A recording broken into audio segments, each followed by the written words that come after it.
मांगने की, ये मांगेंगे, वो मांगेंगे, ये मांगेंगे। लेकिन गोपिकाएं कहती हैं हमको भगवान से कुछ नहीं चाहिए, हमको श्री कृष्ण बांके बिहारी से कुछ नहीं चाहिए। फिर पूछा क्या चाहिए? बोला हमें बांके बिहारी से कुछ नहीं चाहिए, हमको बांके बिहारी ही चाहिए।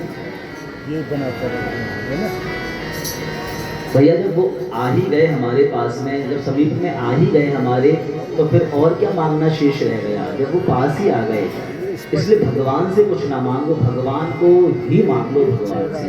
ये गोपी प्रेम है।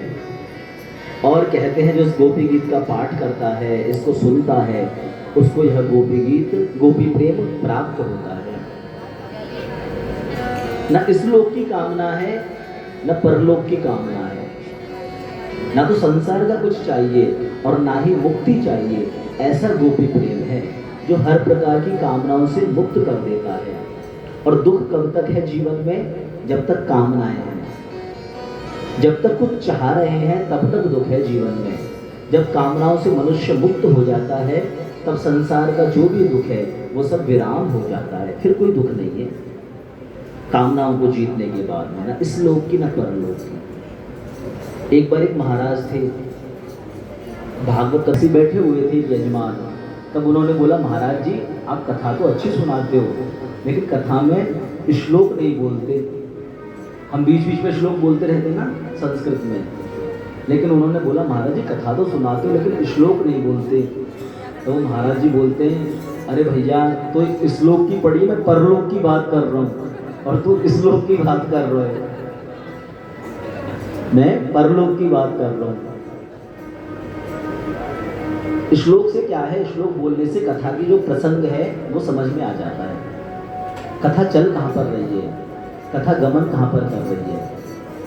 बात तो परलोक की है लेकिन श्लोक आवश्यक है कथा में, क्योंकि प्रसंग को पतो लग जाए प्रसंग कहाँ पे चल रहे हो। जैसे हम कभी श्लोक बोलते हैं तो आपको समझ में आता है श्लोक कहाँ का है, क्या बता रहे हैं श्लोक में, उससे पता लग जाता है। कहते गोपी प्रेम की ध्वजा। गोपी कौन है? प्रेम की ध्वजा। और ध्वजा का स्थान कहाँ पर होता है? मंदिर, मंदिर का शिखर, और शिखर के ऊपर फिर ध्वजा के दर्शन कर ले तो उसको मंदिर की मूर्ति प्रतिमा के दर्शन का फल सहज में प्राप्त हो जाता है। गोपी प्रेम की ध्वजा। जिन गोपाल कियों अपने बस, उर्धरी श्याम भुजा। शुकमुनि व्यास प्रशंसा कीनी, ऊधो संत सराही। भूरि भाग्य गोकुल पे हैं। ओ चंचलम हि मनः कृष्ण, प्रमाथि बलवद्दृढम्।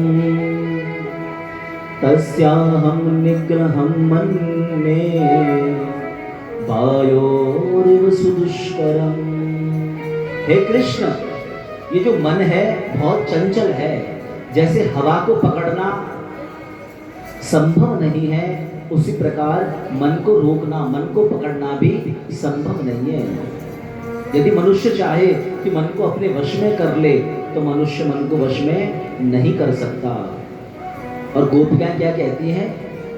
ऊधो मन न भये 10-20, ऊधो मन न भये 10-20। हे उद्धव, हमारे जो मन है कोई 10 और 20 नहीं है, केवल एक ही मन है हमारे पास में। और अर्जुन क्या कहते हैं? चंचलन ही मन कृष्ण, प्रमाथि बलवद्दृढम्। हे कृष्ण, न भय 10-20। लाइट से कुछ नहीं हुआ। हे उद्धव, हमारे 10-20 मन नहीं है, हमारा एक ही मन था और उसको कौन चुरा करके ले गया? लाइट से श्याम नहीं होता सुंदर। कुछ।